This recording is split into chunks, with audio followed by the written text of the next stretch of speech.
Well, hey there, guys. Greetings and salutations, and welcome back to the channel for this installment of Open Mic, the show where the mic is open. The floor is yours. What do you want to talk about? What are the issues that everybody wants to discuss that's on your mind? That is what we are here to talk about today. My name, of course, is John Campea.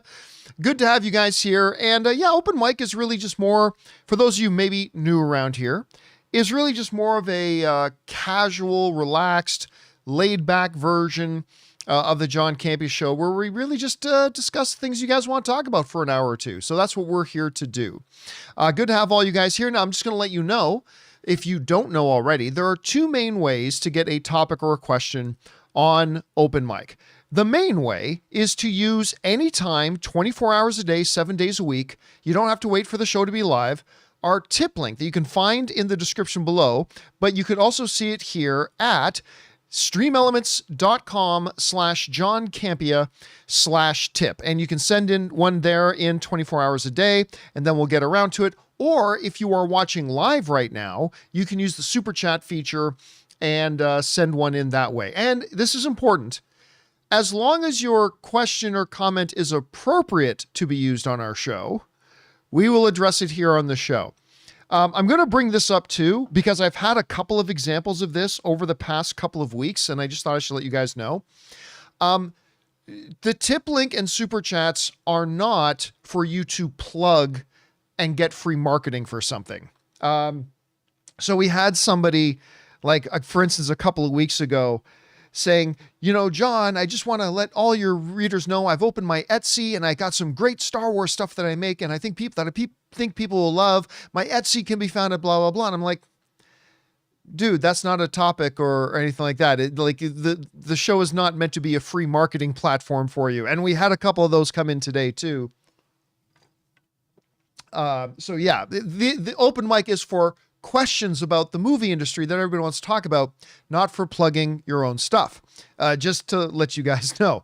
Anyway, with that all down, guys, got a little something here I want to talk about today. You know, I was talking to a friend of mine after the John Campea Show today. He gave me a call. You'd watched the show, and we were talking a little bit about, you know, the story that came out today, that there's a rumor going around that Dwayne "The Rock" Johnson is being recruited by Marvel to be the new Apocalypse. Now, we talked on the John Campea Show about why you shouldn't believe it and why you should believe it, pros and cons. And at the end of the day, for me, I don't buy it. Okay, I don't buy it. But even though I don't buy it, I did say, if tomorrow they were to announce that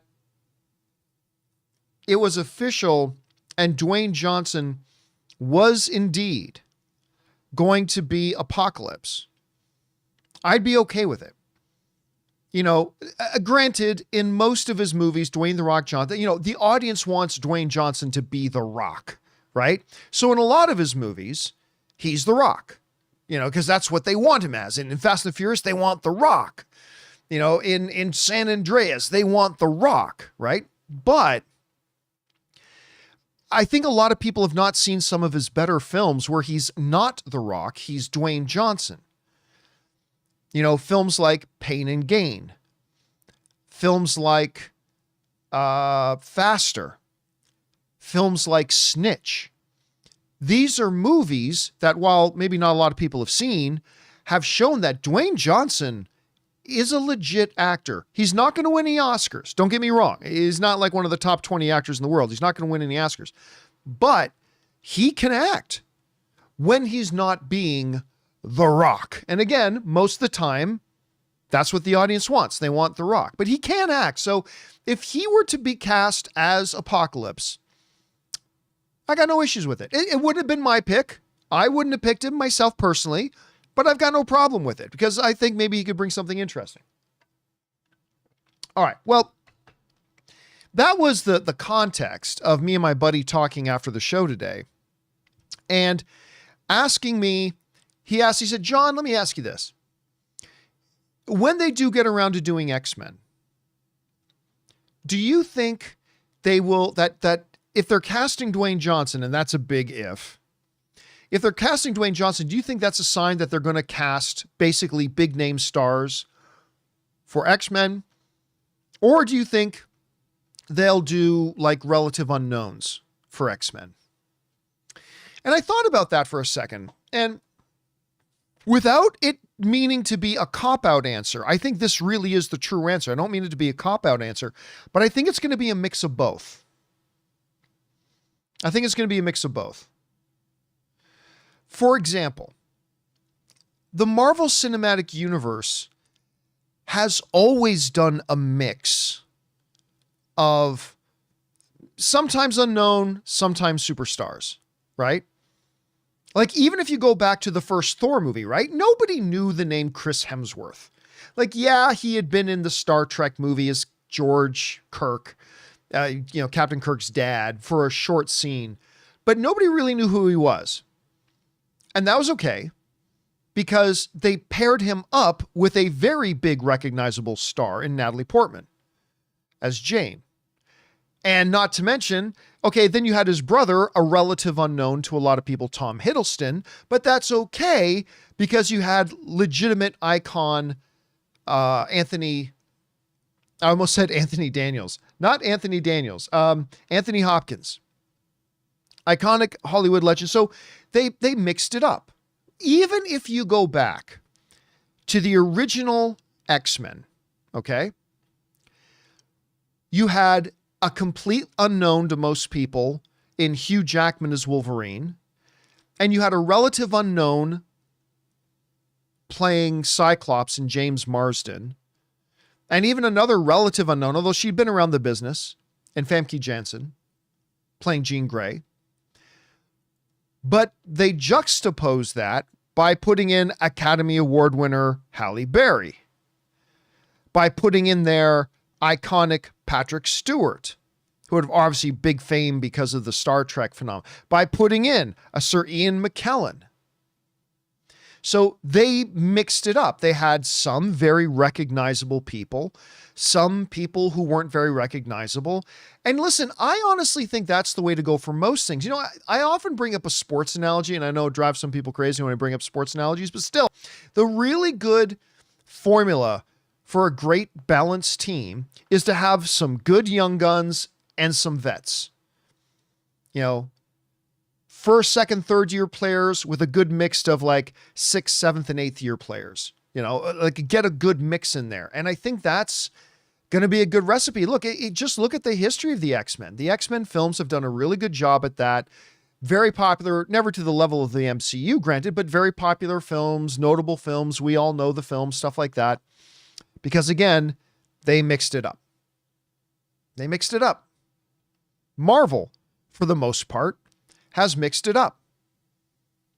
I mean, like even the casting of Robert Downey Jr., remember, yeah, now today he's Robert Downey Jr. But back then he was a guy whose career was gone. He had no career anymore.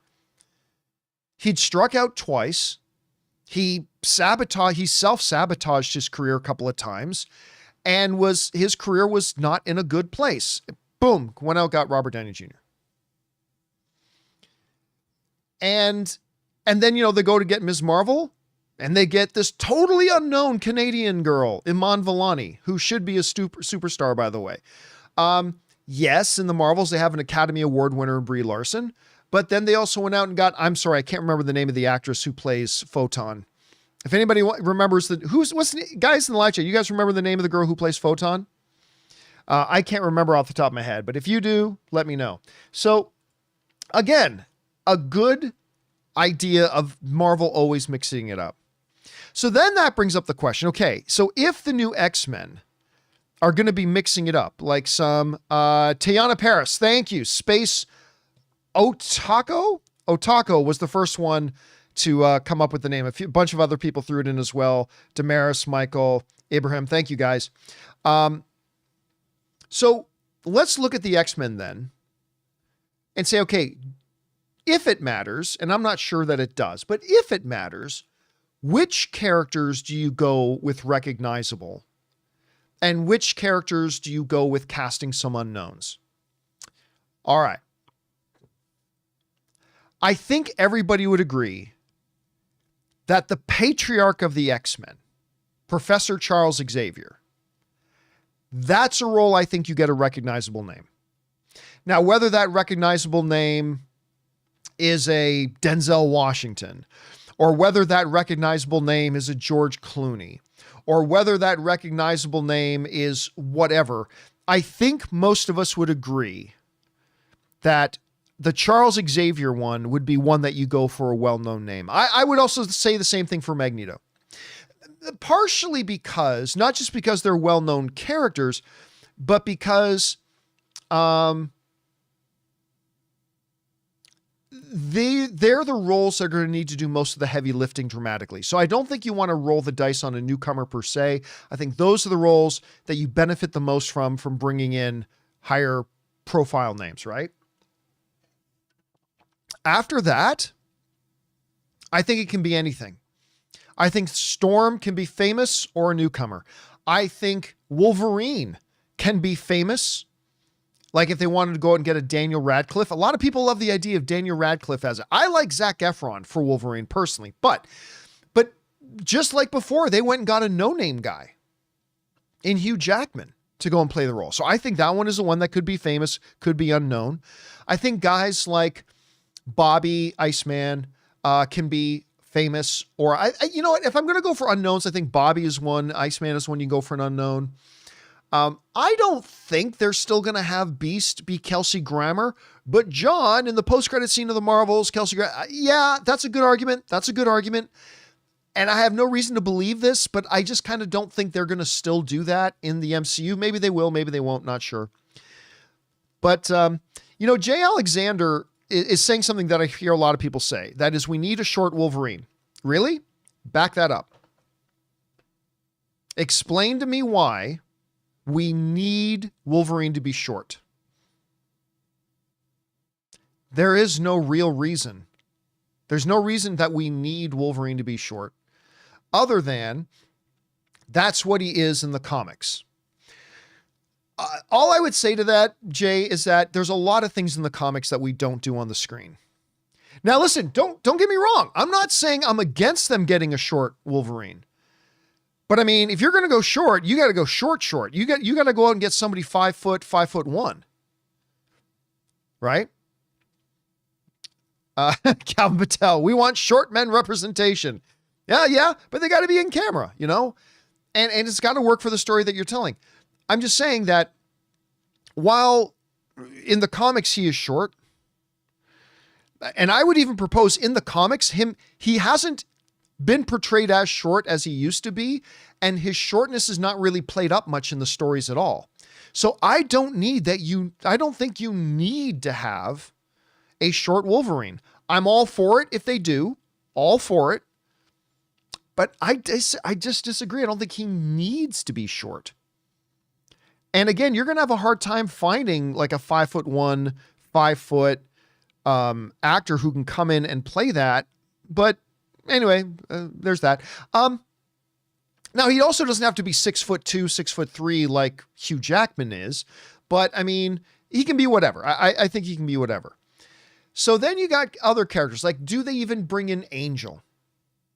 Or is he already Archangel? Depending on if there's an Apocalypse storyline. For those, Angel got twisted into being Archangel. Anyway,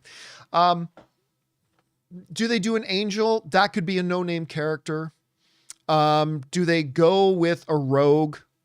I think that can be. I mean, they went with Anna Paquin, who was not exactly a no-name at the time, but you could go for a no-name. You could go for a no-name in that. Yeah. So basically what I'm saying is, I think when they do announce casting for X-Men, whenever that is, it could be, I think you're going to see ultimately a mixture of famous names and completely unknown names. And I think the famous ones will focus more on your, pillar characters, Charles Xavier, Magneto. And I think more of your unknown actors will be the random members of the X-Men. That's what I think. And anyway, guys, what do you think? Maybe you disagree. Maybe you think all the X-Men should be famous actors. This is a big, big property. You should have big, big names. Maybe you think they should all be unknowns. Maybe you agree with me. There should be a mix. What do you guys think? Jump down into the comments section below and let me know your thoughts. Adrian's asking how I'm doing. I'm doing good, Adrian. Thank you. Having a really good day here so far. All right. With that down, guys, let's get on to the reason that we're here, which is to take your live comments and questions, shall we? We're going to start off with the tip link questions. So we're going to get things going with this. David Aaron writes, my grandma died in 2020. I'm really sorry to hear that, man. And we didn't get to say goodbye. The last open mic fell on her birthday. It's still very painful, so I avoided thinking about it. Instead of grief, how you spoke of your grandmother brought warm memories and joy to the surface. Thank you. Oh, man, thank you so much for that.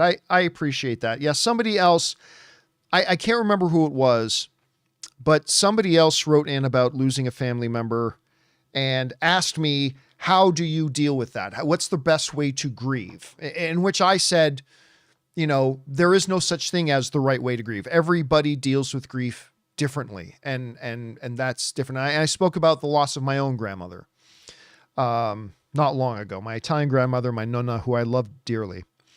And, you know, loss is something that we all go through, but it's always great when you can have communities of people, or even things like the art of movies themselves that can be there to be a reprieve for you and all that kind of stuff. So anyway, sorry to hear about your grandmother and thank you for the kind words. And we're glad to have you here, David. Appreciate that. All right. Next up, we've got JM Nun Other, who writes, Acolyte trailer is underwhelming. I agree.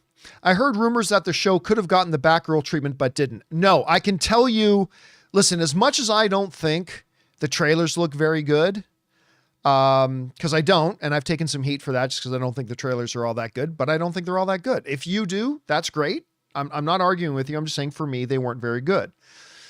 But that rumor going around that they almost got the Batgirl treatment, they almost axed it, total bullshit. That's a total made up piece of bullshit. I know for a fact, I won't say how I know for a fact. I know for a fact that they have been very pro on this show right from the beginning. This show was not going to go anywhere. Saving, you know, the showrunner falling ill or something. This show was not going to go anywhere. Now, that doesn't mean that it's going to be good. Just because they believe in it and they like what they've got, that doesn't mean we're going to like what they've got, right? It doesn't mean it's going to be good. But I can tell you 100% for certain that that whole rumor that was going around that it almost got the Batgirl treatment, 100% false. That's a completely made up piece of bullshit. Anyway, I recently written in about how Sony should do away with a rod for Spidey. Kathleen has done good for Star Wars, but her track record of okay bad, her history with Lucasfilm is crazy bad with hiring and losing folks. True. I would compare Kathleen and Arad to Mike Vrabel in the sports world. Vrabel did really good things, but his lows were so bad that the Titans decided to cut ties with him sooner rather than later. Well, here's the thing about Vrabel, though. There's a lot of people in the NFL who think they made a very bad mistake letting go of Mike Vrabel. That he is a good football coach. But he wasn't, to the best of my knowledge, he was not the general manager of the team. He can only work with the pieces that a GM gives him. And Mike Vrabel will go on to be a very, very good coach and a very successful coach in the NFL. That being said, it is difficult to trosh on Arad because of how many big wins he has on his belt in the Spider-Man universe. He's got some big losses. He does. Trust me, you're preaching to the choir, brother. You are completely, but he's got a number of very, very big wins. And I'm not just talking about box office wins. I'm talking about critically acclaimed wins, award-winning wins, that it becomes a little bit more of a difficult conversation. You know, Kathleen Kennedy, who I think is a first ballot Hall of Famer, if there was a Hollywood Hall of Fame, she'd be a first ballot Hall of Famer. Steven Spielberg calls her the greatest producer ever in the history of Hollywood. And I think he's right, but running a studio is a different job than being a producer. She's had box office wins, but she's also guided Star Wars to its most shaky period in history. Like, you have a divided fan base. You have very low belief in the property anymore. Again, she put out $4 billion films. That's nothing to shake your stick at, but that's only box office success. Some critical success too. I would actually say Rod is in safer territory than Kathleen Kennedy is. And you know me, I think Kathleen Kennedy should be out. I think it'd be best for her. I think it'd be best for Lucasfilm, but you know, she's there. I had heard she was going to be gone by the end of 2023. And here we are in May, and she's still there. So, you know, it is what it is. All right. Thanks for that, man. Next up, we've got, who do we got? We got BK Dan, who writes, John, in my opinion, the only actor replacement where physicality mattered in the slightest is replacing Richard Harris with Michael Gambon, who played Dumbledore, where you need a guy who looks old enough where their social security number is 2. Well, here's why I'll disagree with you, BK, because Michael Gambon looked nothing like Richard Harris. They got Michael Gambon to look like Dumbledore, not like Richard Harris. So they clearly did not go out and look for somebody when they were replacing, you know, when Richard Harris tragically passed away. And by the way, how good of an actor is his son? Has there ever been a father-son acting duo as good as Richard Harris and Jared Harris? I'm not even sure which one of them's the better actor. And anyway, that being aside. So when they had to go and replace Richard Harris, they clearly did not make any kind of a priority. We need to get somebody who looks like Richard Harris, because they didn't at all. Michael Gambon looked nothing like him. They went out and got a Dumbledore, right? So I would say they're two different things there, brother. All right, next up. Let's see here. We've got JM Nun Other, who writes, if Kang isn't the main villain for Secret Wars, who do you not want to see as the villain? I'll start by saying King Thanos. Bringing him back after he was killed in Endgame would be eye-rolling for me, but multiverse. I prefer Arishem before I think Thanos. Listen, one of the things that they've talked about that I've seen in a lot of reports, and maybe it's true, maybe it's not, is that while they have taken Jonathan Majors out, and while the movie is no longer called Kang Dynasty, from what and I think you have heard, Kang is still going to be a player in that Avengers movie. And I don't know if he's going to be a player in Secret Wars. But John, in the comics, it doesn't matter what's in the comics.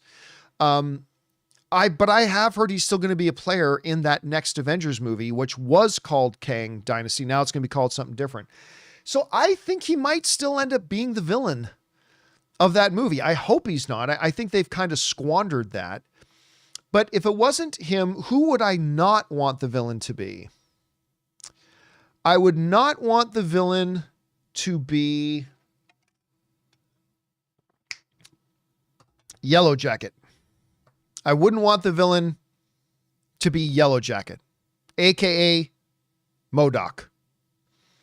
At least I died an Avenger. Yeah, multiverse or not, don't make MODOK the villain of the next Avengers movie.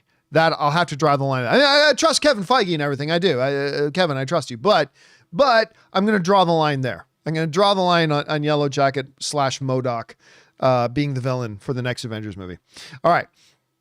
Next up, we got Steve from Long Island, who writes, hey, John, love the show. Thank you so much. Where I lost my. Oh yeah. Hey John, love the show. Whatever happened to the live action How to Train Your Dragon movie?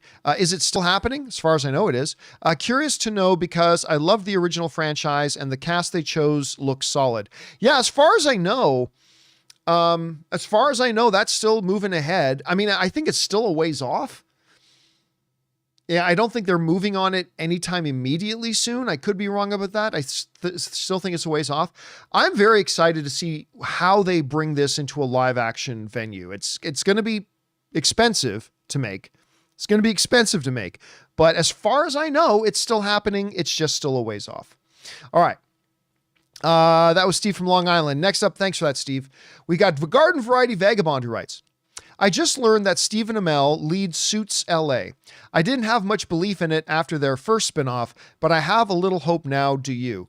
Yeah, so for those of you who didn't know, this is old news now, but Stephen Amell, most well known for being Arrow in the Arrowverse. And of course, he's had his show, I believe it's canceled now, but it lasted a couple seasons. That show Heels, he did. Good Canadian kid. I adore Stephen Amell. I adore him. So Suits is doing a new show. It's not with the original cast. It's in the same universe, but it's in LA instead of in New York. And it's going to be with a whole new group of characters. And they've already said there's going to be some cameos of, cast members from the original Suits.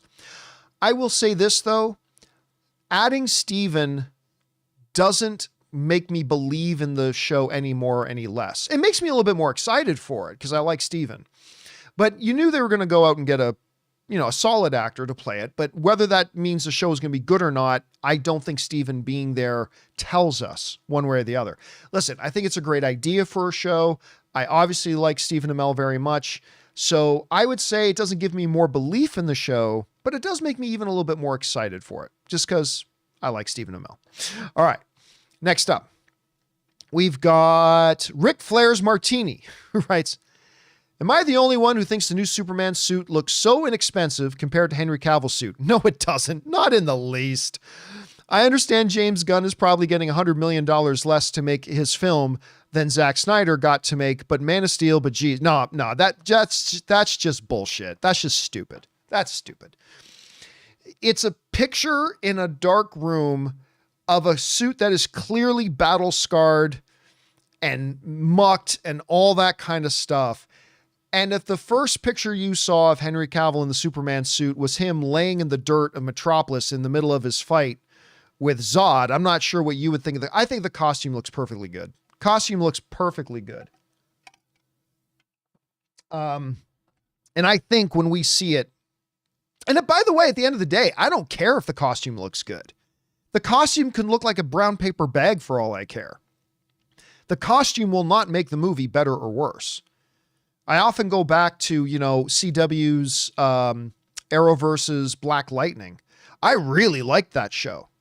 And that is the single most awful superhero costume ever on screen. Ever on screen. There's never been a worse superhero costume on screen than Black Lightning's costume. And it didn't matter. It's a great show. I really liked it a lot. I had no problem at all. The new costume on Superman looks great. I mean, listen, we go through this every fucking time. When Brandon Routh's costume first got shown, I remember not everybody, but I remember a bunch of people complaining. When Henry Cavill's Superman costume got shown, I remember a whole bunch of people complaining. Now that they're showing this new costume, whole bunch of people complaining. Look, it is an amalgamation of Injustice Superman costume, of All-Star Superman costume, of the original Christopher Reeve costume, of the Alex Ross Kingdom Come Superman costume. There's elements of all these costumes being brought into one. And I think it looks really good. I really do. I've yet to hear one person actually quantify why they don't like the costume. It looks bad. No, it doesn't. It doesn't look bad. But tell me why you think it looks bad. Is it the color? Is it the Alex Ross Kingdom Come Superman-esque? I can understand that being a little bit jarring. I can understand it being jarring. It's not what we're used to seeing, but there is precedent for it. I don't like the fact that they're putting the red underwear back on him. I'll be honest with you. I do not care for the red underoos. I was real happy when they got rid of it for Man of Steel. I was super happy about that. I do not like the red underoos. But what are you going to do? It's there. And I know a lot of you misguided people seem to like it too. If you like it, you like it. That's great. I got no problem with that. I hate the red underwear, but it appears to be back. Okay, that's fine. Still a good costume. It's still a good costume. Anyway, we'll wait to see what happens when we actually see it in motion, like when we see it in a trailer or in a clip or something like that. That will give us a real better idea. And maybe after that, I won't like the costume. Maybe I will. To me, at the end of the day, it's completely irrelevant. It's completely irrelevant. You cannot make a single argument that whether the costume is good or bad is going to at all affect how good or bad the movie is. It's just not. A lot of people didn't like the black leather costumes in the X-Men movies, but those first two movies particularly are beloved. Even if a lot of people didn't like the costumes, it doesn't matter. It's completely irrelevant. It's totally irrelevant. But, you know, whatever. Some people just like to find an excuse to complain, but it is what it is. But I hate the red underwear. I got to admit it. Hate the red underwear, but it doesn't mean anything. All right. Next up, we've got Disney Gifts by Bryce writes, "Hey, John, I was curious about compensation. I know actors get paid differently if they have a speaking part. I think so, yeah. What about someone who has their lines dubbed over, like James Earl Jones and David Prowse? You guys are awesome. Keep it going." Well, I mean, listen, you get paid what you agree to do, right? So, for example, if you agree to be in a movie and the movie has, like, say, 5 speaking lines, and you agree to be in the movie, you sign the contract, and you're going to get paid, I'm just going to make up a number, $10,000. All right, I'm just making that number up. Don't think it means anything. So you agree to play this role in this movie for $10,000. You show up on set, you speak your lines. Whether your lines get kept in or whether they dub over you, you still get your $10,000.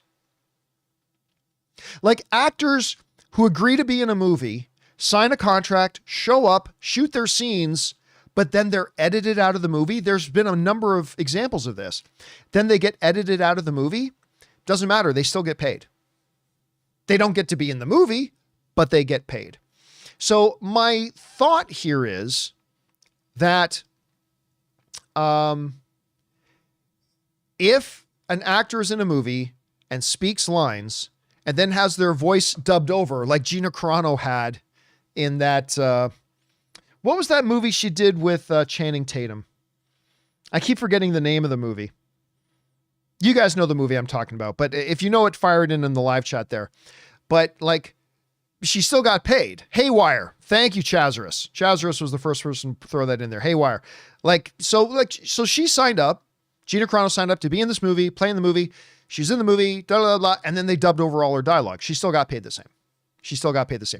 Now, listen, I'm not in the actors union. I'm not a member of SAG. I'm pretty sure that's how it works, but I could be mistaken. If any of you guys are SAG members and you know differently, email me and let me know, and I'll be happy to correct that. All right. Next up, we've got, where are we? We are at Wesley Cunningham, who writes, "We talk about the greatest trilogies of all time, but if Kingdom hits, then that's 4 consecutive excellent films in the Ape series. That's debatable. And a prequel series, no less, with 3 different writers/directors. Again, listen, I really love Rise and especially Dawn. Like, Dawn to me is the masterpiece of the franchise so far, of this iteration of the franchise.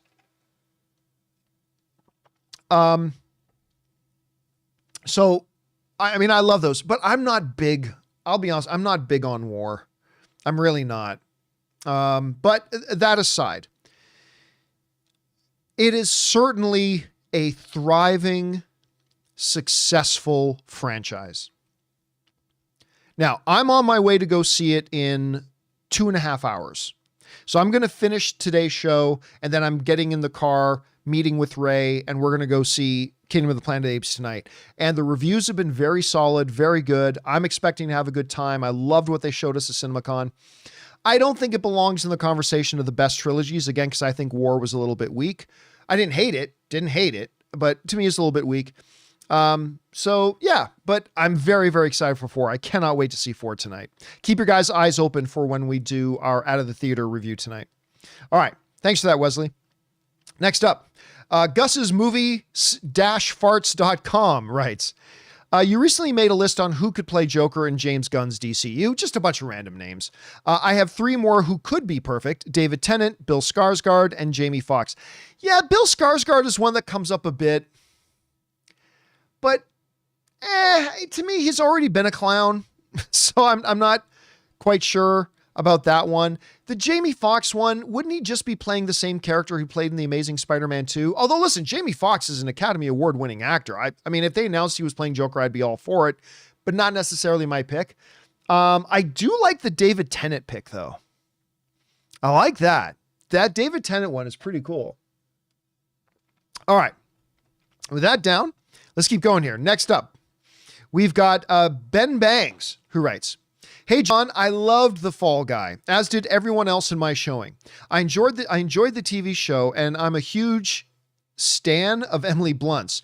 There's even a bionic Easter egg in the film. Go see this, folks. Please support EB. I don't know what any of that is, and the stunt community." I'll tell you what.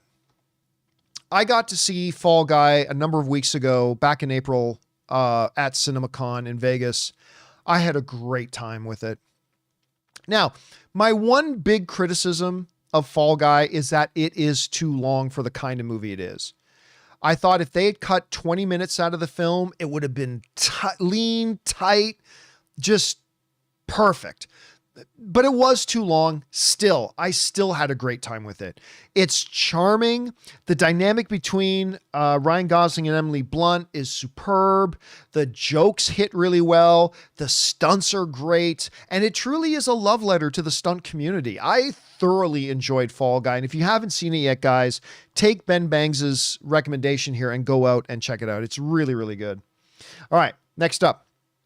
JG writes, "Hey, John, do you think the newer trilogy of Star Wars ultimately being very disappointing? It wasn't. Parts of it were, but overall it wasn't.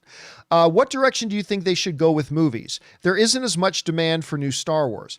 Well, I mean, there is still ravenous demand for Star Wars. Make no mistake. The very fact that so many people continue to bitch and complain about it, and sometimes I'm the one who's bitching and complaining, just shows how passionate people are about Star Wars. People care. They care. And so, like, even when they put out a trailer for a trailer that I don't even think is a very good trailer, I'll come on and complain about it because I care. You know, they put out a trailer for, I don't know, what's something you put out a trailer for? I don't know, Emily Dowis's Trip to the Palace, Part 3. You know, whether it's a good trailer or bad trailer, I probably won't talk about it because I don't care. I will talk about it because I care. And I think most people care. I think there is a ravenous hunger for Star Wars still, but people are ravenously hungry for a Star Wars that they'll like. And that's a tough thing. Now, again, I don't think the new trilogy was ultimately disappointing. I think at least half of it was. But where do they go? Doesn't matter. I've said this before. I'll say it again. It doesn't matter. You just got to make the movies good. Look, do I think they should make a movie in the High Republic? No. Do I think they should make a movie in the Clone Wars era? Abso-fucking-lutely not. But if you do and you make it a good movie, that's fine. I mean, listen, at the end of the day, there's no more magic formula to it than that. What people are just looking for is good movies. It doesn't matter if it's in the Old Republic, but make it in the Old Republic and it'll be awesome. No, you can make an Old Republic movie and have it suck. They just got to make solid, good movies and have a plan. You know, I thought the new trilogy got off to a great start with The Force Awakens. I didn't think it was as good as any of the original trilogy. Like, it wasn't as good as New Hope, Empire, Return of the Jedi, or anything like that. But it was a really solid start. But then the wheels fell off because they had no plan. They had no plan of where they were going or what they were doing. And making a good movie is a hard thing to do. But I think ultimately, what direction they need to go in. It doesn't matter what direction they go in. If you're going to make a bad movie, it doesn't matter what direction you go in. People are going to be upset with it. But if you make a good movie, doesn't matter what era, doesn't matter if it's about Jedi, doesn't matter if it's about bounty hunters, doesn't matter if it's about frickin' trade disputes. You make a good movie and it's about trade disputes in the galaxy, guess what? People will like it. You got to make a good movie. That's the end of the magic elixir to getting it done. All right. JG also writes, "Hey, John, are you looking forward to the new Lord of the Rings films this year?" Doesn't seem to be. What films? I know there's War of the Rohirrim. That's coming out later this year. What's the other one? Is there another Lord of the Rings film coming out this year? Am I just forgetting? Guys in the live chat, am I forgetting, or is JG misspeaking? Yeah, it's just War of the Rohirrim. Yeah, anyway, War of the Rohirrim, I'm very excited about. And you say there doesn't seem to be much hype about it. Well, what's there to be hyped about? There's no images. There's no trailers. The movie is still very long ways away. I mean, don't worry about hype for it yet. I mean, that's coming. That's coming. If it looks good, that's coming. Right now, they haven't even begun to start whispering about this movie yet. It's still very much, they didn't even show us anything at CinemaCon for it. I mean, that's how you know that they're really keeping it under wraps. They didn't even show us anything at CinemaCon for it. They talked about it a little bit. They mentioned it a couple of times, but they didn't show us anything. So, well, hold on there. Well, don't worry about it. But yes, I'm very excited for anything Lord of the Rings related. And War of the Rohirrim sounds like it could be pretty cool. All right, next up. We got JoJo Giraffe who writes, finished The Gentleman on Netflix. I really enjoyed The Gentleman. Loved it. Officially rooting for Theo James as the next James Bond. I'm open to others, but he's easily my top choice now. When do you think we will hear official casting, writing, or directing for the next James Bond film? First of all, Theo James, not my pick to be James Bond, but if he is announced as James Bond, I got no problem with it. He was very, very good in The Gentleman. And by the way, correct me if I'm wrong in the live chat, guys, but I believe he's the voice of Bastion in XMen 97. Am I wrong about that? I think I remember somebody telling me that. Let me know. But I really, really did like him a lot in The Gentleman. I thought that was that The Gentleman. Listen, and I poo-pooed on that. I'm like, why are you making this? The movie is great. Why are you making a poor man's version of the TV show of it? But it's really good. I liked it a lot. Oh, and everybody's saying, yes, he is the voice of Bastion in X-Men 97. So yeah, wouldn't be my pick, JoJo, to be honest with you. But again, the main thing I look for is, are you casting a good actor? And Theo James is a good actor. And so if they announced him tomorrow, I'd be perfectly good with it. All right. Next up, we've got Save Legends of Tomorrow who writes, what do you think the chances are of Cameron Monahan and Tina Ivlev appearing in a live-action Star Wars project as Cal Kestis and Marin? I adore those characters and honestly feel those video games feature the best story within the Star Wars universe currently. I don't agree with that, but I really do like Fallen Order. I think they're very good. I don't know that they're the best, but I think they're very good. You know, if you had asked me this question like a year ago, and I think somebody probably did ask me a year ago, I would have suggested that the idea of seeing Cameron Monahan pop up was maybe 50-50. I don't think he is, though. I don't think they're going to do that. I don't think they're going to cross those streams. And I could be wrong about it, and I'll welcome it if I'm wrong about it. But honestly, I don't think we're going to see them in there. Again, I'm not going to say no chance. I'm not going to say no chance because these games are certainly popular. But I just don't think they will. But we'll find out. I wouldn't put money on it, though, one way or the other. All right, next up. Scott Brown writes, now that we finally have a release date and director for He-Man, here's my dream cast. Glenn Powell is He-Man? Really? I mean, I like Glenn Powell. I don't know if I see him as He-Man. Jeremy Irons as Skeletor. I could see that. Lena Headey as Evelyn. I like that. Dave Batista as Man-at-Arms. I could see Dave Batista as Beast-Man. I don't think I could see him as Man-at-Arms, but Beast-Man wouldn't be bad. Samara Weaving as Teela. Oh, I like Samara Weaving. I trust Travis Knight to give something good. I agree. Listen, the thing that's given me hope for this He-Man thing, even though I've been wanting to see a He-Man movie, a live action movie made anyway. But the things that's really given me hope is the director. The director is the most important piece of the puzzle. And the fact that they got Travis Knight, the director of Kubo and the Two Strings and the best Transformers movie, Bumblebee, which they really should have made a sequel of, has given me a lot of hope in this He-Man movie. So I can't wait. And it's going to be interesting to see how they cast it for sure. The He-Man casting is going to be really, really tricky though. All right. Let's see. Norwegian writes, have you seen the teaser trailer for Longlegs? I don't think I have. It looks insanely creepy. Can't wait to watch it. Longlegs.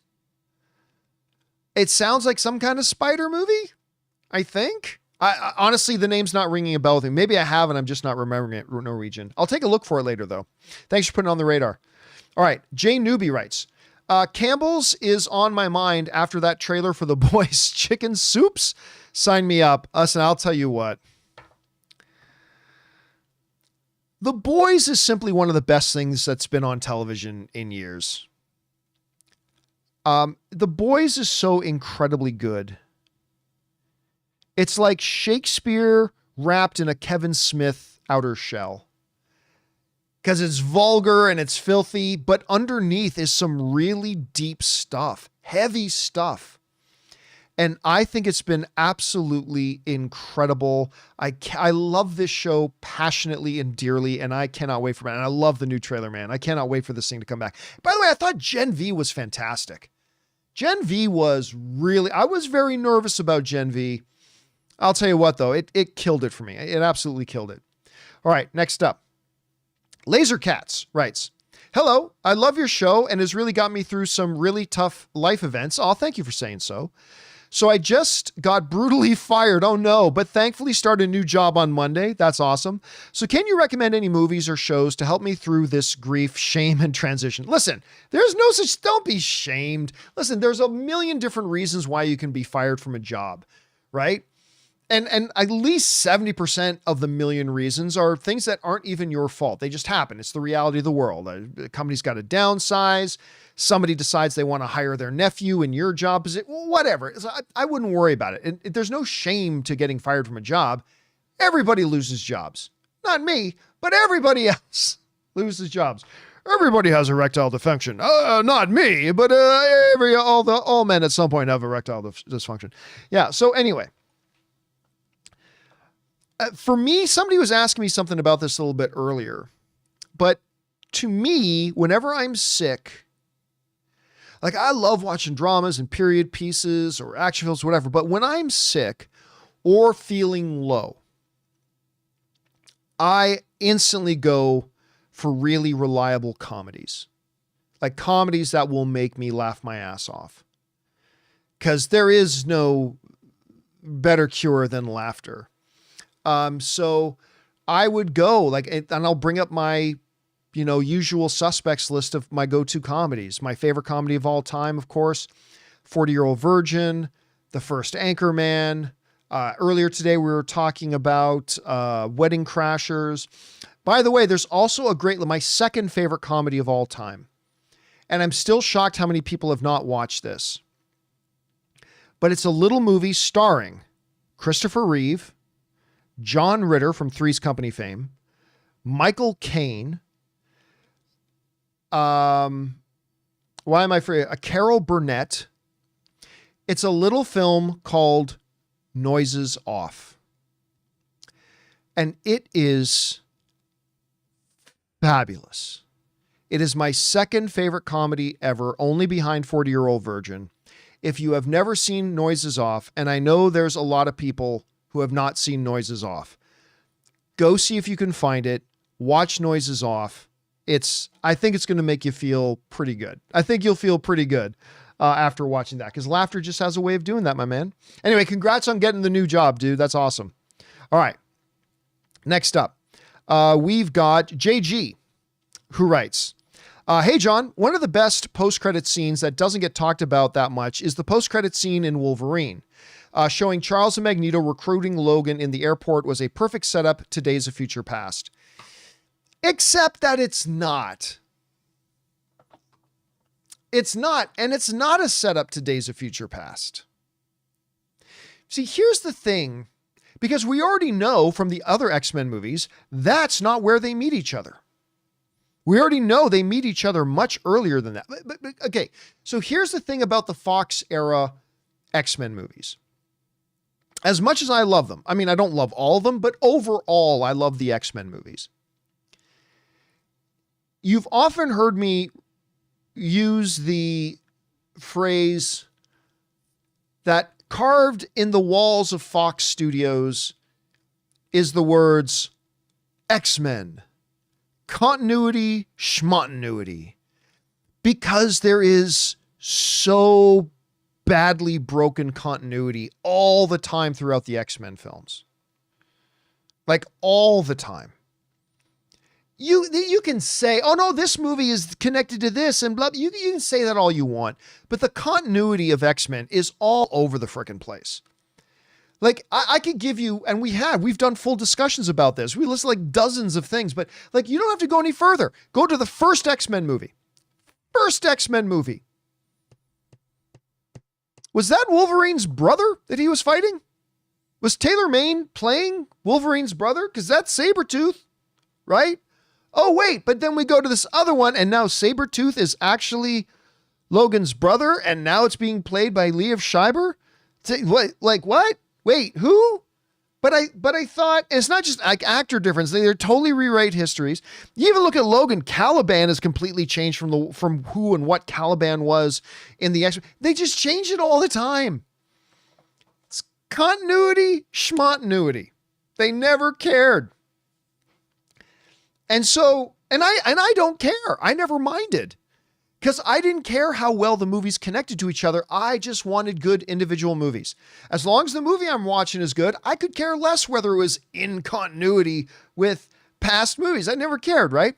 But I'm just saying that post-credit scene, while very exciting to me, like seeing Charles and Eric showing up there at the airport, like everybody stops and everything, very, very, very cool. But it contradicts yet again what their established continuity is. Continuity, schmontinuity. Doesn't matter. That made no difference on anything, right? Anyway, thanks for that, JG. Appreciate it, man. All right. Next up, we got Guss's movie-farts.com writes, a year ago, you reported that Tom Cruise was trying to make Les Grossman movie, but I haven't heard any news. Do you think it's still possible? Yeah. And by the way, we weren't the one reporting it. We were just talking about it. Like the story it wasn't our story. It was other like outlets had that story. We just talked about it, but it wasn't just last year.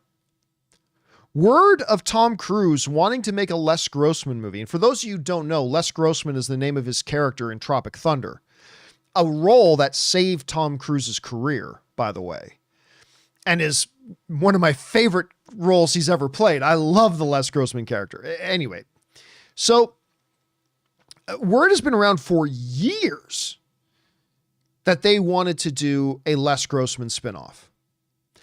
And then it went quiet. And then about a year or so ago, more word came up that Tom Cruise is still very interested in trying to do a Les Grossman movie. The problem, I think, is his schedule.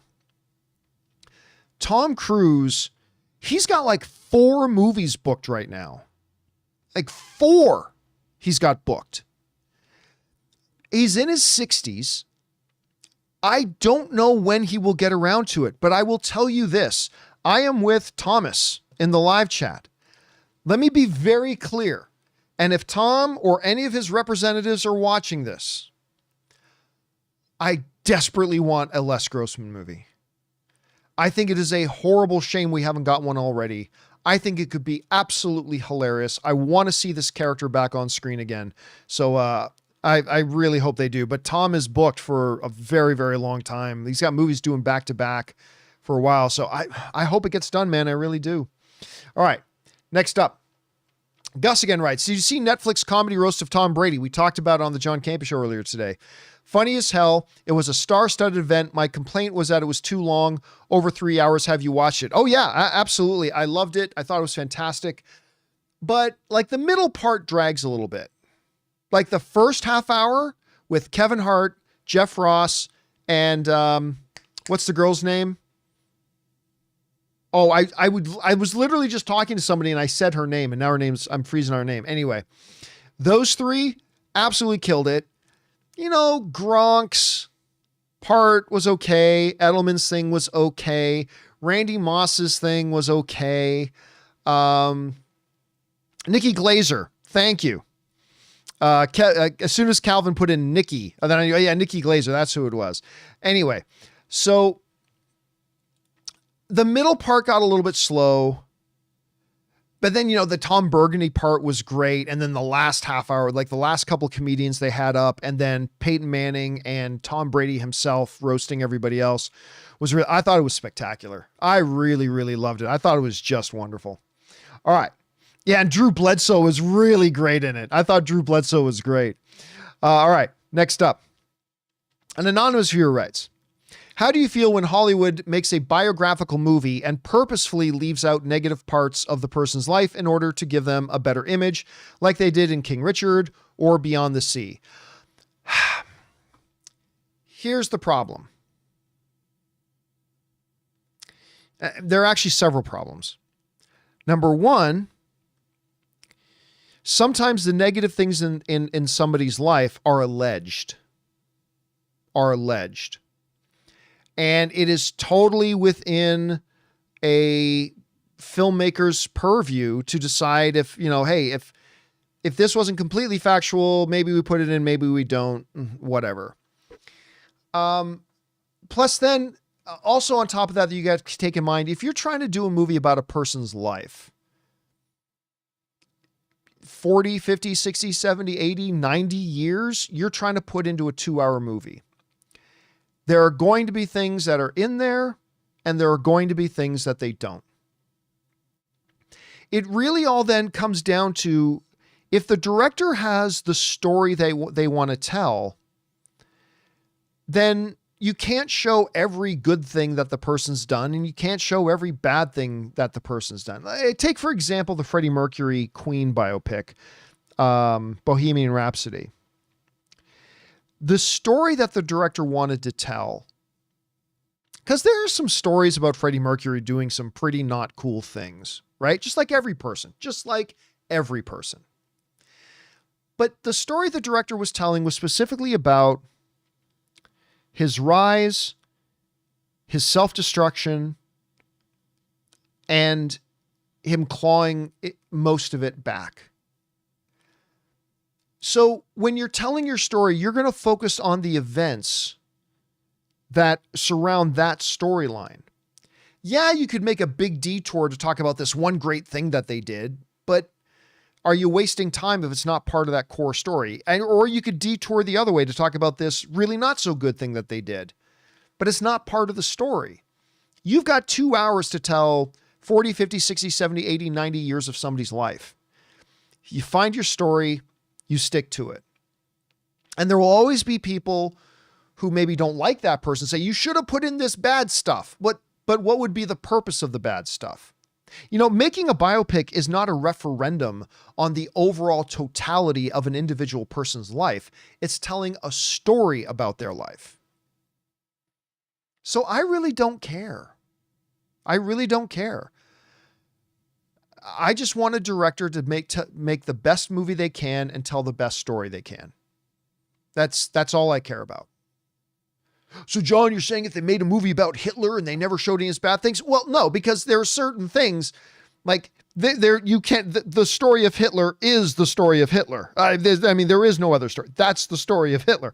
I'm saying, but for the most part, for just average people, I don't really think it cares. I don't really think I care or any of that. I think it's all right. Movies are movies. They're not documentaries, unless your movie is a documentary. That's different. But movies are movies. The job of a filmmaker is not, I say this all the time, and people don't like that I say this, but it's lonely being right. The number one job of a filmmaker is not to be as faithful as possible to the source material, whether it's a book, an old TV show, or a real person's life. The job of a filmmaker, as long as it's not a documentary, is to make the best movie possible. And as an audience member, I'm not so dumb that I think that everything that happens in a biopic is factually true. Actually, I go in with a lot of skepticism about how much of it is true. But the job is to make the best movie possible. And that's my take on it. And you don't have to agree. And I'm sure a lot of people don't agree, but yeah, that's how I feel about it. All right. Next up, Diddy Squat writes, Jeremy Clarkson of Top Gear and Grand Tour fame can be a giant tool at times, but damn it if Clarkson's farm isn't the best thing he's ever done. I've never heard of it.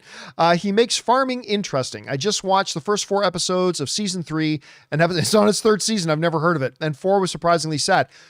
I think I know who Jeremy Clarkson is. I will honestly tell you this. I've never seen a single episode of Top Gear or a single episode of Grand Tour. Never seen a single episode of either of them. I know who he is, but yeah, I don't know anything about him, and I certainly have never heard of Clarkson's. I'm going to assume this is a UK show. I might be wrong, but I'm going to assume this is a UK show, a show that's focused in the UK. But yeah, anyway. All right, guys. With that down, that's it for the tip questions. We're now going to move over and start taking your live questions that you guys have been sending in.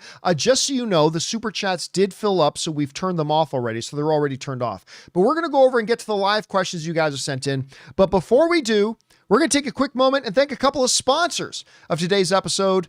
My mobile service provider, and they should be yours, Mint Mobile, and the good folks at BetterHelp.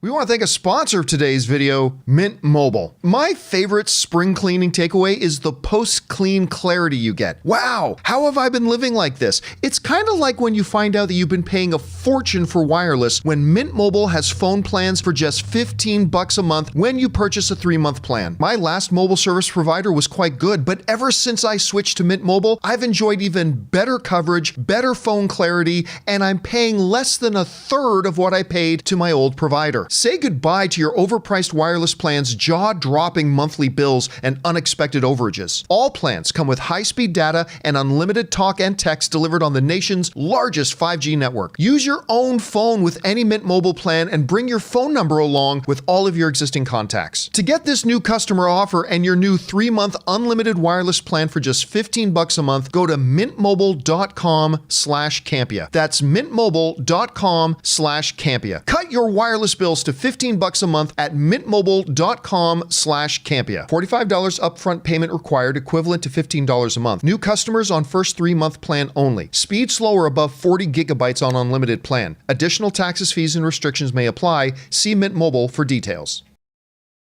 Guys, we want to thank a sponsor of today's video, BetterHelp. Listen, we all carry around different stressors, big and small. When we keep them bottled up, it can start to affect us negatively. Therapy is a safe space to get things off your chest and to figure out how to work through whatever is weighing on you. I've said for a long time, it's time for us to start prioritizing mental health as much as we prioritize physical health. You know, we encourage each other when we go to the gym to take care of ourselves physically. Well, it's time we start encouraging each other to take care of ourselves mentally as well. So if you're thinking about taking that step and prioritizing your mental health, give BetterHelp a try. It's entirely online, designed to be convenient, flexible, and suited to your schedule. All you have to do is fill out a brief questionnaire to get matched with a licensed therapist and switch therapists anytime for no additional charge. So get it off your chest with BetterHelp. Visit betterhelp.com/Campea today and get 10% off your first month. That's BetterHelp, HELP.com/Campea. And thank you to our friends at Mint Mobile and BetterHelp for sponsoring today's episode of Open Mic. All right, guys, with that down, let's get over to your live questions here, shall we? And we are going to start things off with Kyle. Is it Kyle Schneider that we're starting with? Yes, Kyle Schneider writes, by the time you read this, John, I'll be watching Kingdom of the Planet of the Apes. Can't wait to hear what you think later on tonight. Yep, as soon as I'm done the show today, Ray and I are heading over to the theater, going to watch it, going to the Riverside AMC Tyler Galleria.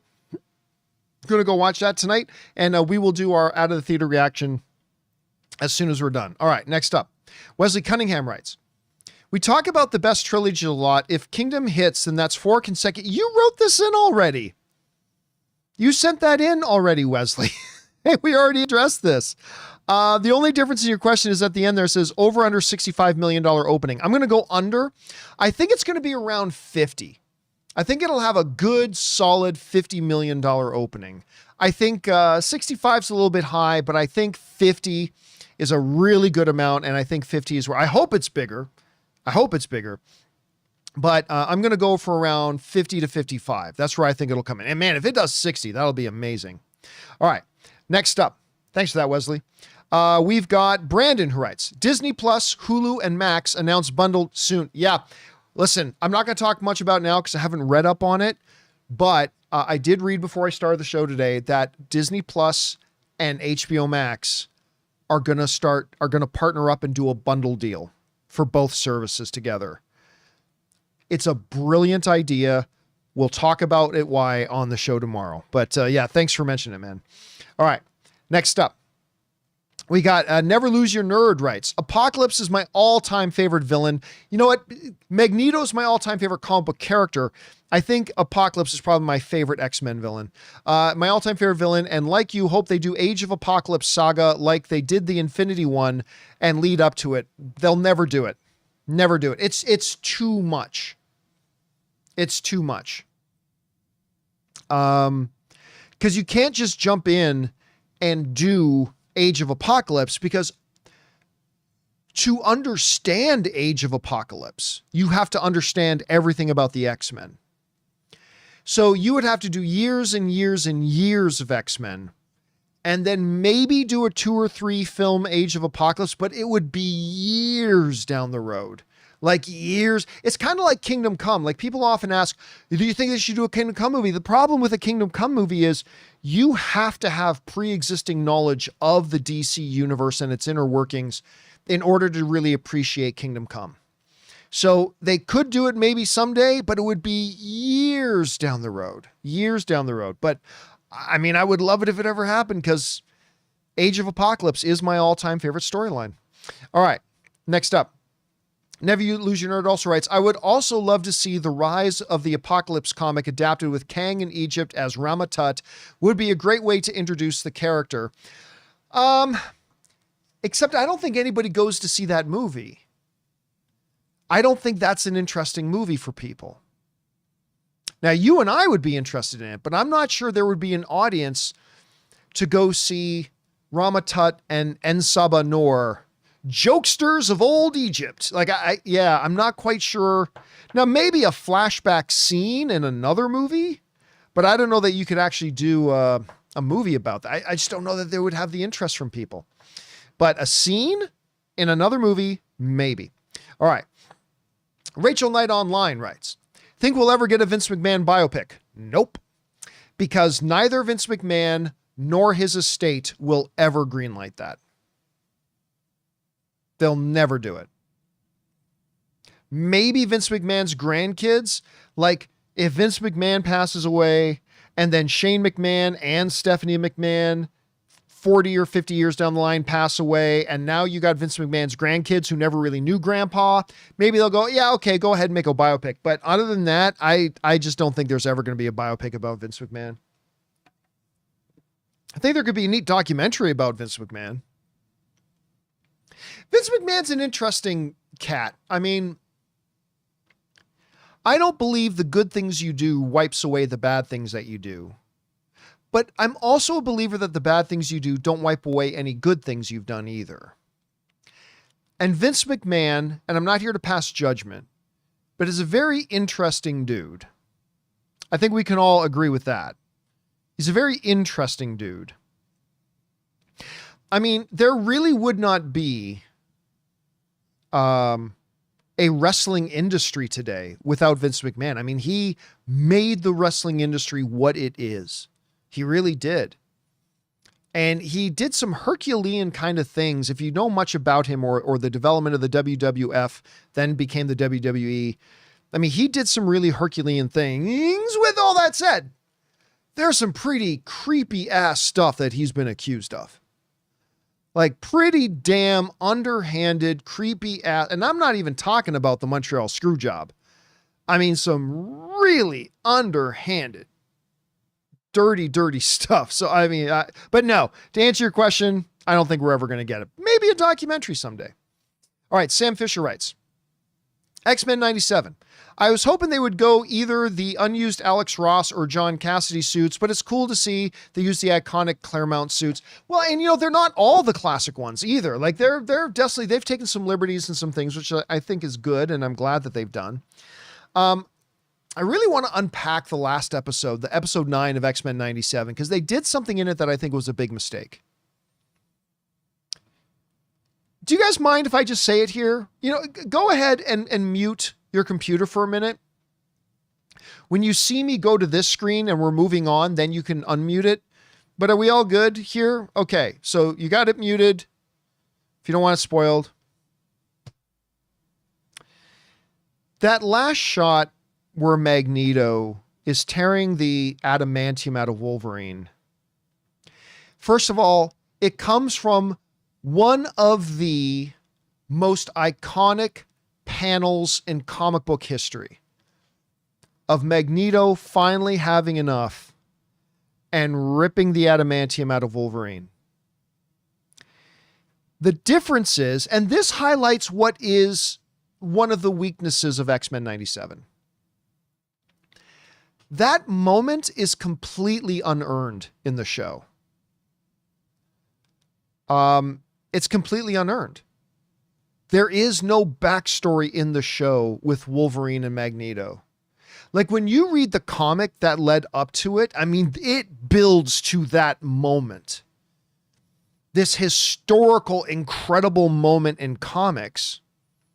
But X-Men 97 is told in such a shorthand, 140 character Twitter post kind of way. This happens, now this happens, now this happens. And I'm loving it. I'm loving it for what it is.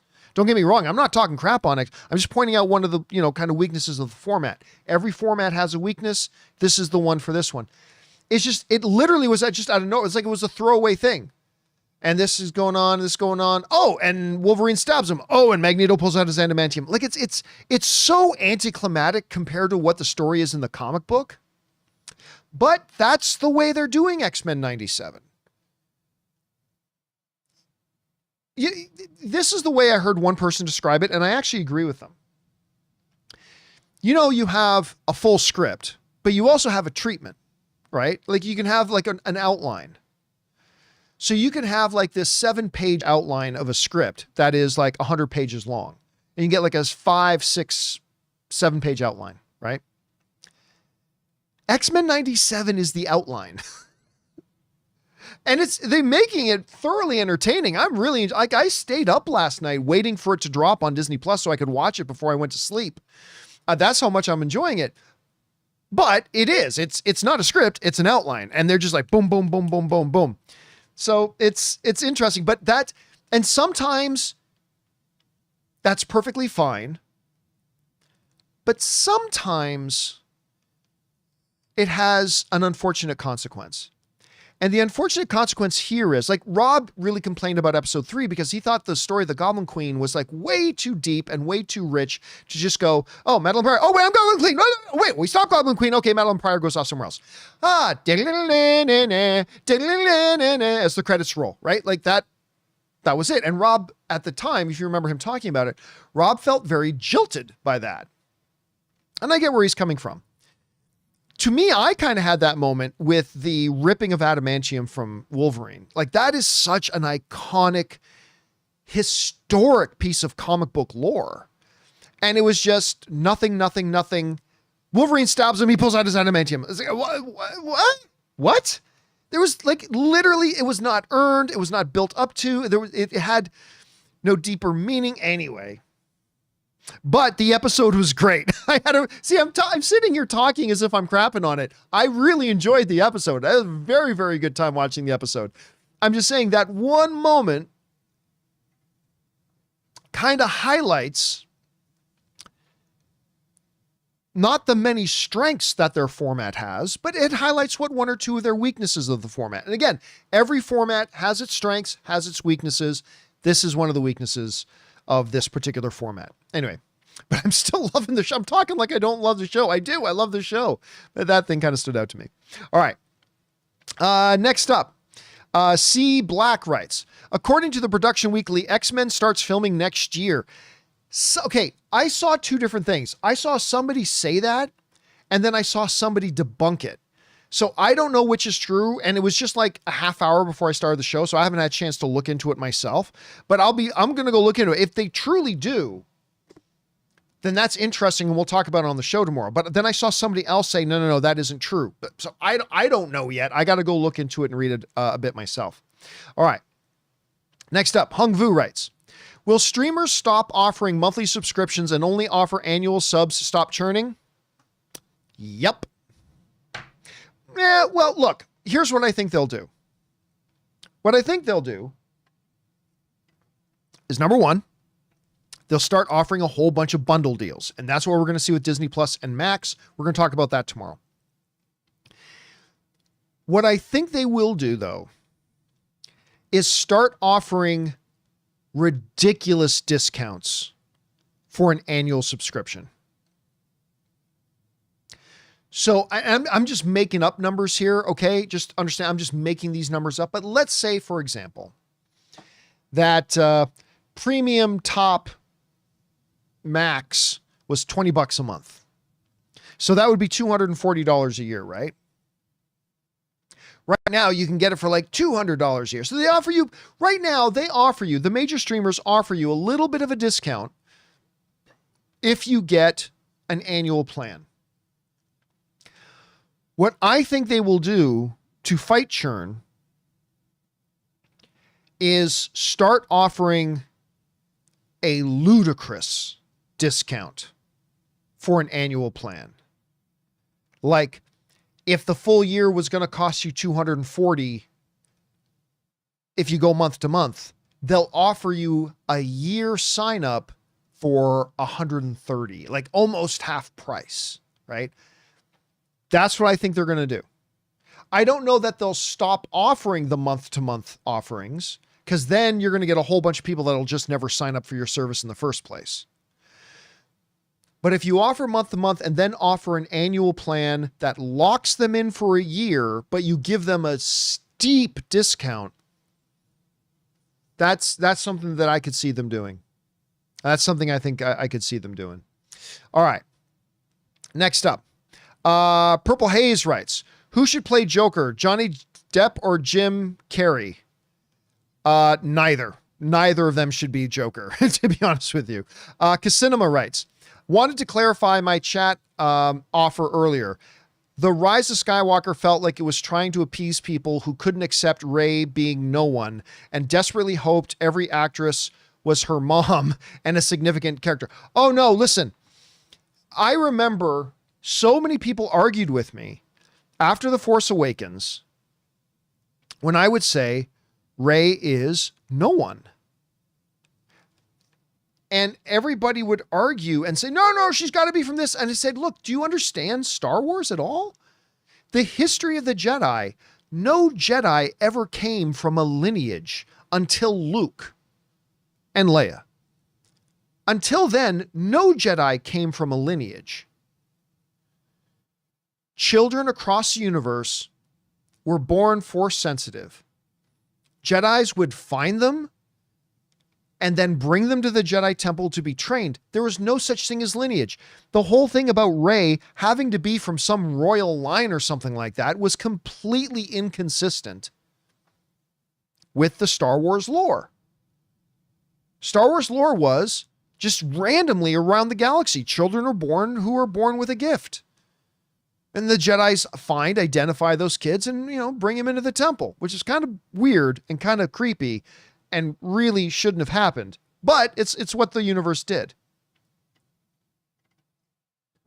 So I try to tell people she's not, oh no, she's going to be this person. She's going to be daughter of Luke. She's going to be the daughter or grandkid of Obi-Wan Kenobi. She's going to be blah, blah, blah. Well, it came out later. They confirmed. Daisy Ridley said, nope, I got told directly by J.J. Abrams, she's nobody. Later, J.J. Abrams completely confirmed she's nobody. And that's great. That's good. That's the way it should be. But you're right. Because they had no plan, all of a sudden they're going into Rise of Skywalker, which is a car wreck. And they're like, somehow Palpatine has returned. And somehow he got busy. And cranked out a kid that nobody ever heard of. And that kid fell in love and they had a baby. And that baby was like, what? What? And because she's Palpatine's granddaughter, she can shoot lightning at her? Like, what? Anyway, they totally did such a 360 on that, or a 180, I should say. And yeah, just such nonsense. Such nonsense. Anyway, all because they didn't have a plan. Biggest mistake Kathleen Kennedy made in her reign at Lucasfilm. And I say that as an admirer of Kathleen Kennedy. Look, when I say Kathleen Kennedy needs to leave, and I've been saying this for like 3-4 years now, when I say Kathleen Kennedy needs to leave Lucasfilm, I do not say that as a Kathleen Kennedy hater at all. I'm an admirer of Kathleen Kennedy. She is one of the greatest producers in the history of Hollywood. Her resume is second to none. But being a great producer is different than being a studio head. And she has clearly faltered in her job as a studio head. But it is what it is. We'll see. All right. Next up, we've got Sam Fisher. I say you cast Jared Kesso from Letterkenny and Shoresy as Wolverine. It's not bad. He's 5'8" in the right shape and is of course Canadian. I want it to happen so much. Hey, listen, that's not a possibility. By the way, you're either 5 foot, 5'1", or you're not. 5'8", 5'9" is not 5 foot, 5'1". All right. So if you're not going to get somebody who's 5 feet, 4'11", 5'1", 5'2", then you might as well get somebody who's 6 feet, 6'1", 6'2". So it doesn't matter, but I don't mind that pick. I don't mind that pick at all. I'm not saying that's who it should be, but I don't mind that pick at all, Sam. All right. Next up, Pierre Jones writes, while I am currently out and about at the moment in Chicago, nice. I seriously just walked past Michael Shannon holding his Nuko of coffee an hour ago. I don't know what that is. Bring Zod justice. Man, I love Michael Shannon. Like a lot of people. My first introduction to Michael Shannon, I'm pretty sure it was my first introduction to him. I might be wrong. But was in that HBO series Boardwalk Empire. I loved Boardwalk Empire. I thought it was great. And Michael Shannon, did any of you guys watch that? Did any of you guys watch Boardwalk Empire? That was a really good show, man. That was not the best HBO show, but it was really, really solid. And Michael Shannon killed it in that. He was so good in that. And then I think it's the role that got him the Zod role. And he was so good as Zod. Oh, I loved him as Zod.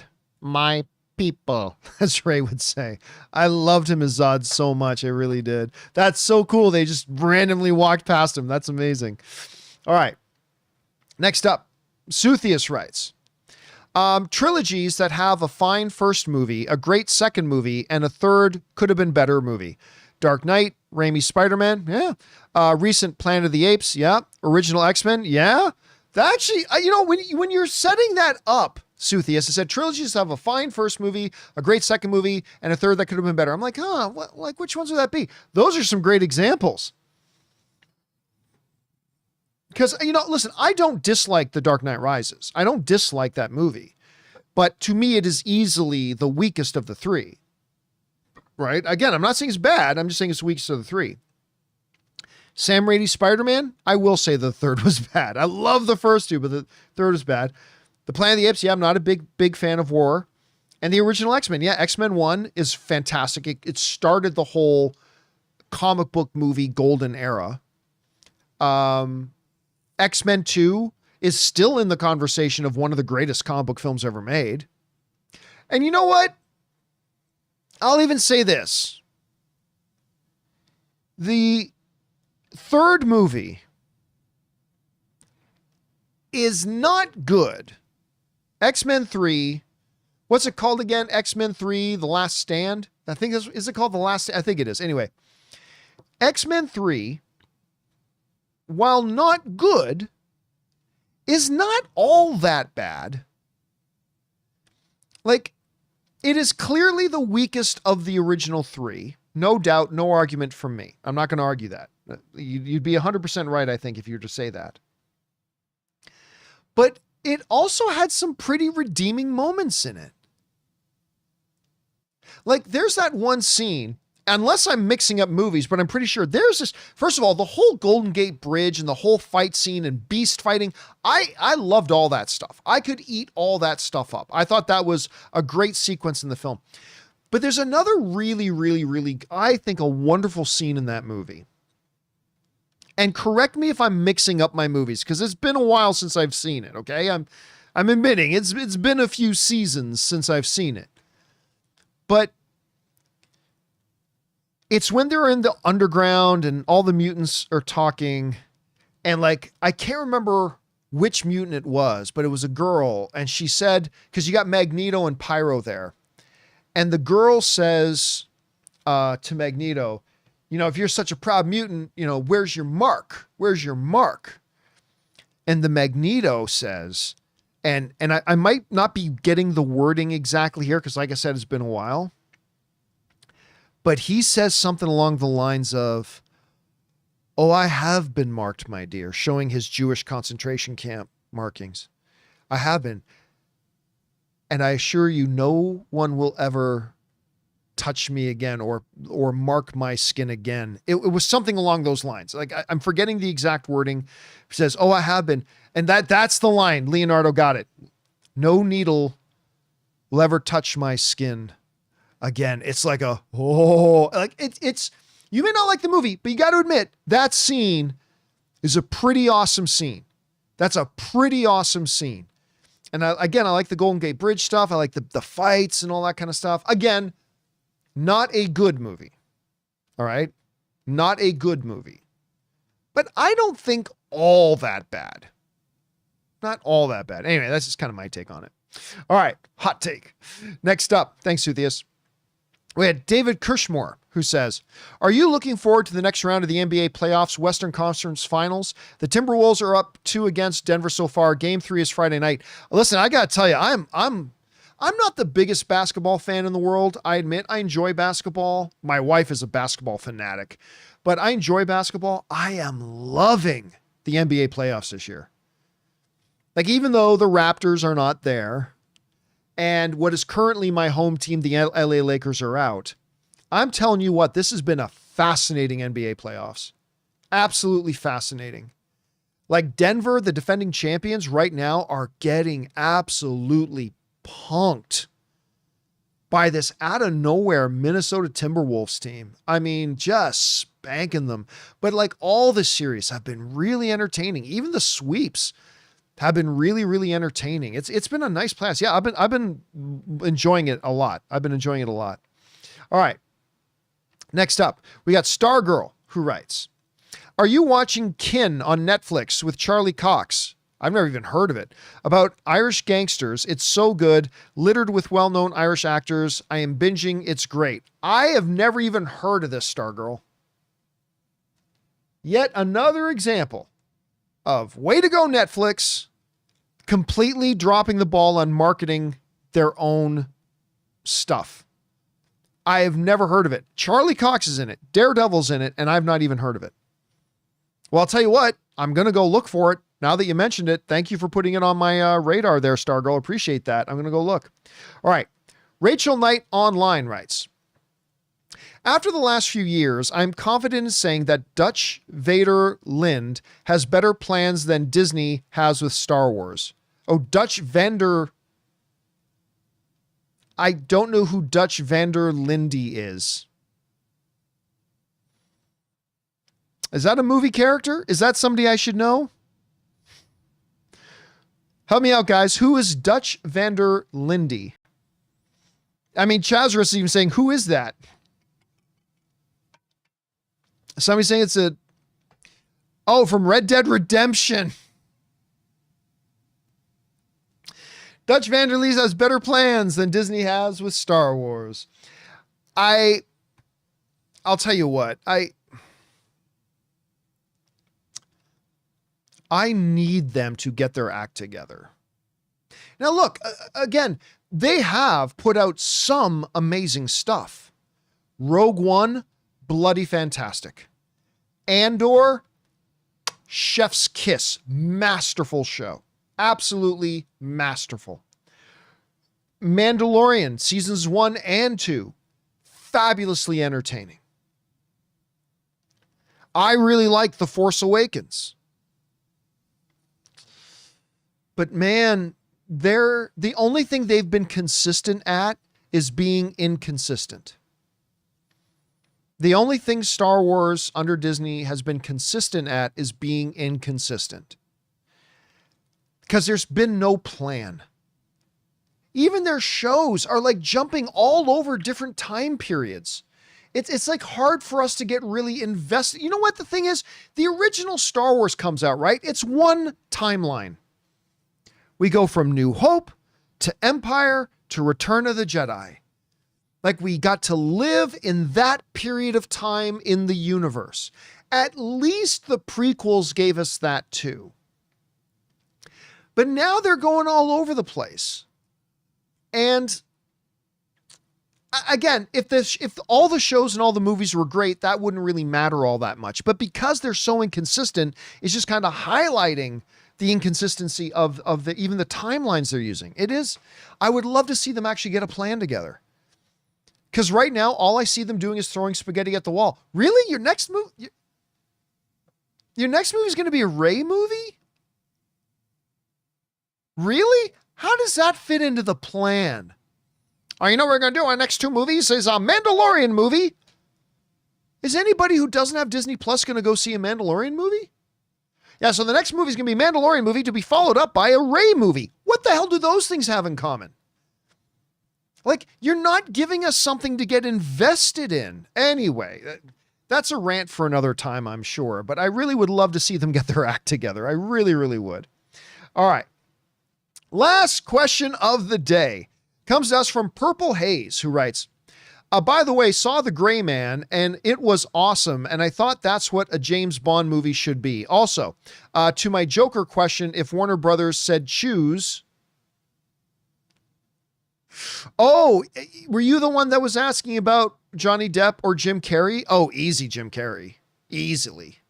100% Jim Carrey. I'm actually okay with the idea of them casting Jim Carrey. I mean, neither of them would be my first choice. I would submit Jim Carrey as a kind of out-of-the-box option, which I think I have done before. I know Jim Carrey would do well. I don't think he's the right guy for it, but if he did it, I'm sure he'd do good. So yeah, easily I would do Jim Carrey over, not in any role, but for this one in particular, I would personally do Jim Carrey. All right, guys.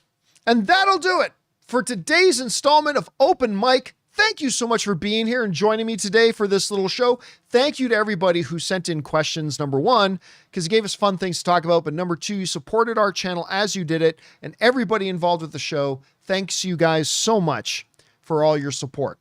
All right, guys, don't forget to come and join us again tomorrow for the next installment of the John Campea Show. Definitely going to be talking about this Disney Plus and Max bundle. That is huge.